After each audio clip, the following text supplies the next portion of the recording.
ويثبت أقدامكم. Assalamualaikum warahmatullahi wabarakatuh.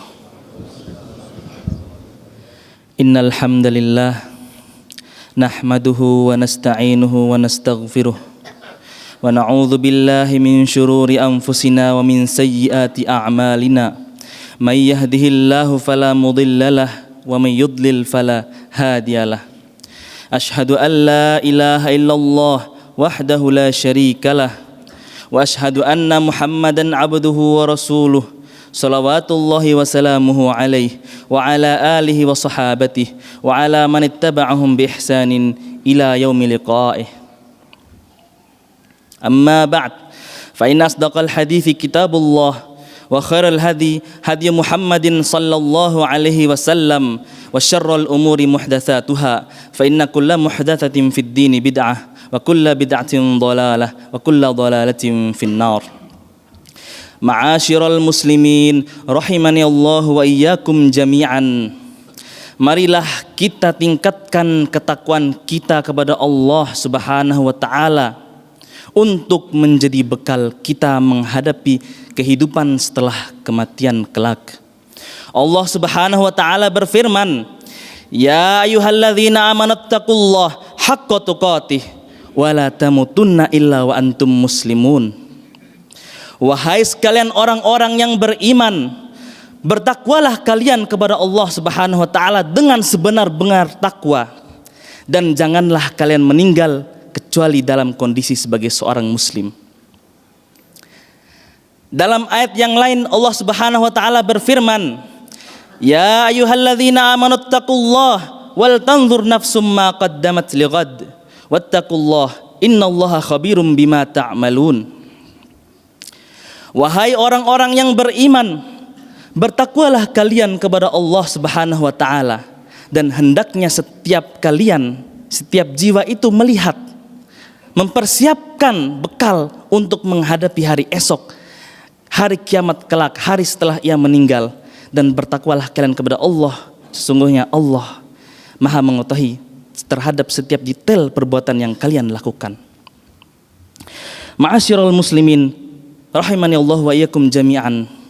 Dua ayat ini senantiasa dibaca oleh para khatib-khatib di setiap khutbah Jumat dari zaman Nabi Muhammad SAW hingga detik ini. Jamaah sekalian, pesannya selalu sama, untuk kita meningkatkan takwa kepada Allah Subhanahu wa taala sebelum kita bertemu Allah Subhanahu wa taala di hari kiamat kelak.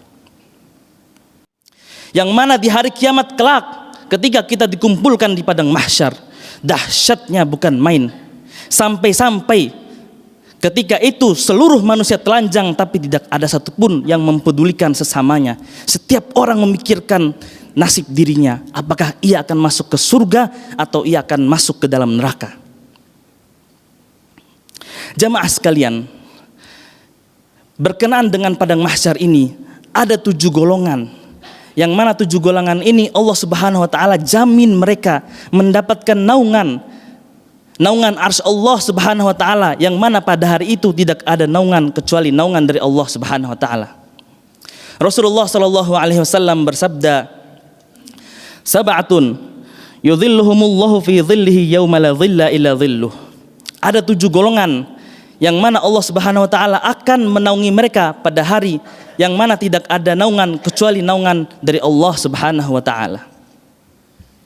Golongan yang pertama, al-imamul adil, seorang pemimpin, seorang yang diberikan jabatan untuk berkuasa, kemudian ia berlaku adil. Allah Subhanahu wa taala berfirman, "Innallaha ya'murukum an tu'addul amanati ila ahliha wa idza hakamtum bainan nasi an tahkumu bil adl." Sesungguhnya Allah Subhanahu wa taala menyuruh kalian, memerintahkan kalian untuk menyampaikan, untuk menunaikan amanat kepada orang yang berhak menerimanya. Dan jika kalian diberikan jabatan, maka berlakulah dengan adil. Rasulullah SAW pernah bersabda menjelaskan bahwasanya jabatan ini sangat berbahaya jamaah sekalian. Bisa menyebabkan seseorang tergelincir di hari kiamat, tetapi juga bisa menjadi penyebab seseorang itu akan mendapatkan kenikmatan yang abadi. Beliau bersabda,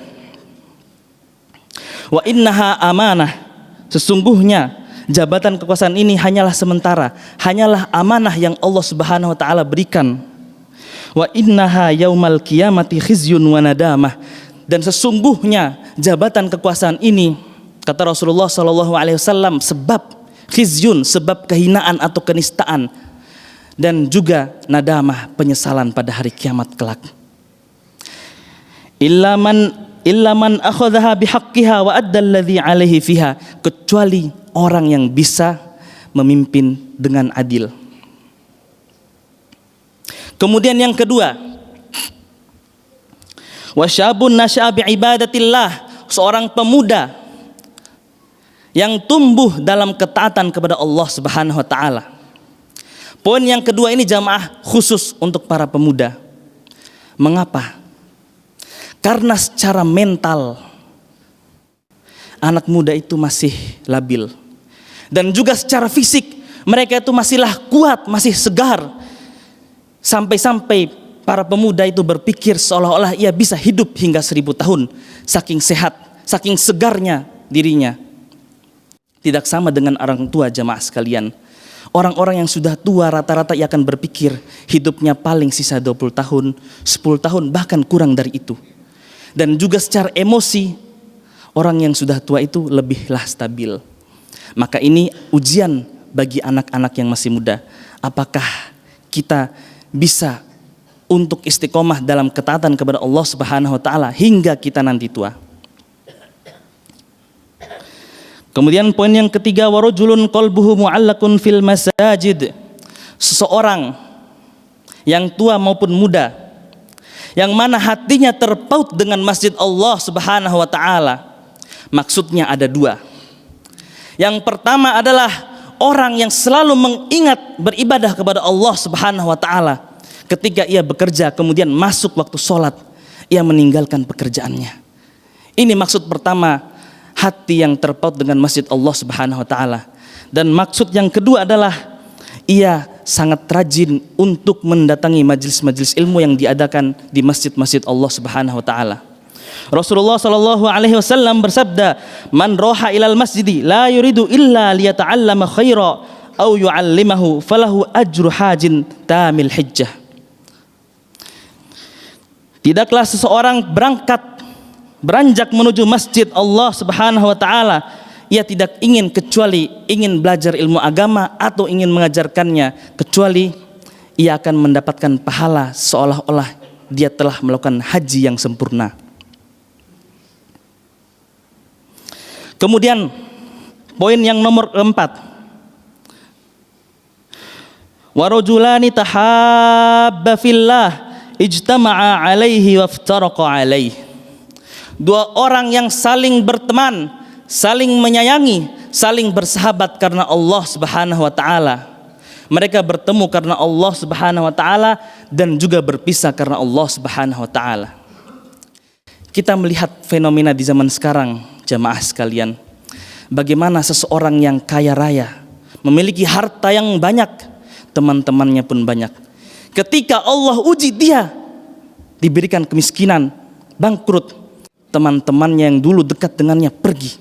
Tidak ada lagi orang yang mau mendekatinya.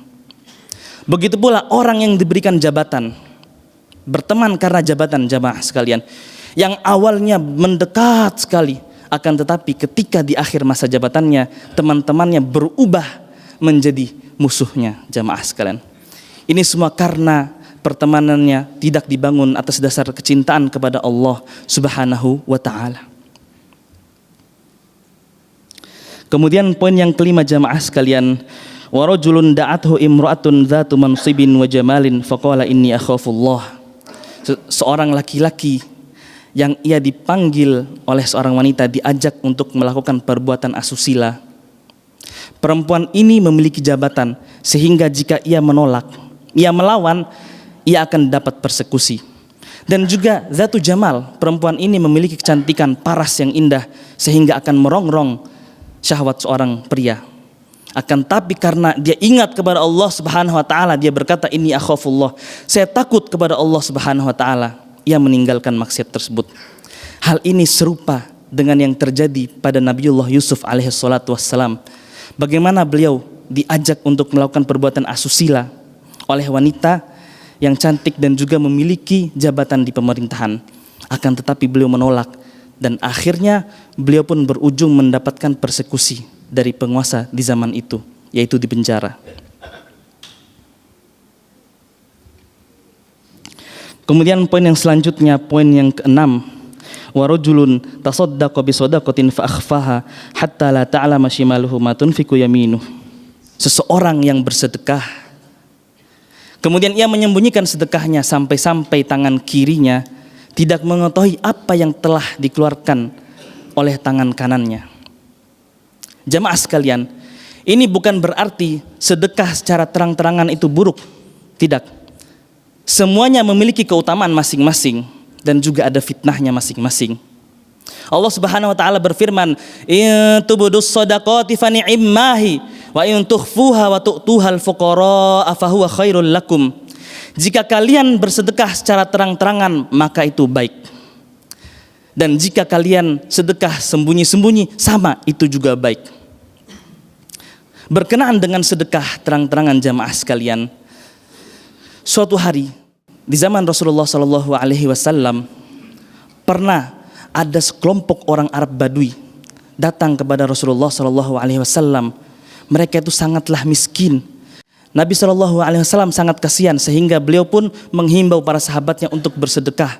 Akan tetapi saat itu sahabat masih berlambat-lambat, hingga akhirnya ada seorang sahabat Ansor yang ia memulai sedekah. Ketika ia bersedekah, sahabat yang lain melihat, mereka pun termotivasi untuk melakukannya. Akhirnya seluruh sahabat yang melihat pun mengeluarkan sedekah mereka juga mengikuti orang yang pertama ini. Lalu Rasulullah Shallallahu Alaihi Wasallam bersabda, "Man sanna fil Islami sunnatan hasanatan, kana lahu ajruha wa ajru man amila biha min ghairi an yunqasa min ujurihim syai'." Barang siapa yang memberikan contoh kebaikan sehingga orang lain termotivasi untuk berbuat baik, maka ia mendapatkan pahala dari perbuatan baik ia dan pahala orang-orang yang mengerjakan setelahnya tanpa mengurangi pahala mereka sedikit pun. Jamaah sekalian, ini keutamaan sedekah secara terang-terangan. Dan sedekah secara sembunyi-sembunyi, keutamaannya seperti yang telah disebutkan tadi adalah mendapatkan naungan dari sisi Allah Subhanahu wa taala. Mungkin kita bertanya, mana yang lebih utama? Maka jawabannya kita lakukan kedua-duanya.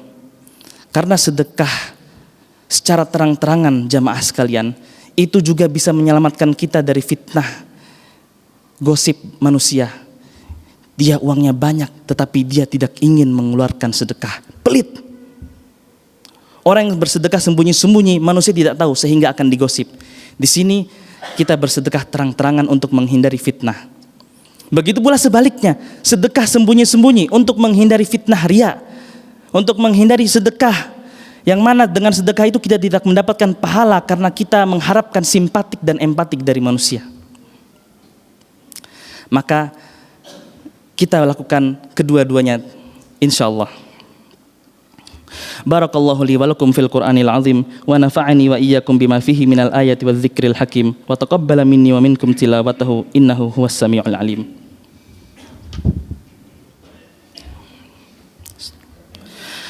Alhamdulillahi rabbil alamin, wassalatu wassalamu ala asyrafil anbiya'i wal mursalin wa ala alihi wa sahabatihi ajma'in wa ala man ittaba'ahum bi ihsanin ila yaumiddin. Wa ba'd. Pada khutbah pertama telah kami sampaikan 6 poin bentuk ketakwaan yang mana ketakwaan tersebut akan membuat kita mendapatkan naungan dari Allah Subhanahu wa taala di hari kiamat kelak. Kemudian poin yang terakhir adalah poin yang ketujuh, wa rajulun dzakarallaha khalian fa fadat ainah. Seorang laki-laki atau seorang muslim secara umum yang mana ketika ia sendiri ia mengingat Allah Subhanahu wa taala kemudian bercucuran air matanya. Syekh bin Baz rahimahullah taala berkata, fihi fadlul buka min khasyatillah. Maksudnya adalah Syekh bin Baz menjelaskan hadis ini berbicara tentang keutamaan untuk menangis karena takut kepada Allah Subhanahu wa taala. Semoga khutbah yang telah disampaikan dapat bermanfaat untuk kita semua, untuk memotivasi kita untuk terus meningkatkan ketakwaan kita kepada Allah Subhanahu wa taala. Innallaha wa malaikatahu yusholluna 'alan nabi ya ayyuhalladzina amanu shallu 'alaihi wa sallimu taslima. Allahumma shalli 'ala Muhammad wa 'ala ali Muhammad kama shallaita 'ala Ibrahim wa 'ala ali Ibrahim innaka Hamidum Majid. Allahumma barik 'ala Muhammad wa 'ala ali Muhammad kama barakta 'ala Ibrahim wa 'ala ali Ibrahim innaka Hamidum Majid. Allahumma ighfir lil muslimina wal muslimat wal mu'minina wal mu'minat al ahya'i minhum wal amwat innaka sami'un qaribun mujibud da'wat ya qadiyal hajat. Allahumma arinal haqqa haqqan warzuqna ittiba'ah wa arinal batila batila warzuqna ijtinabah.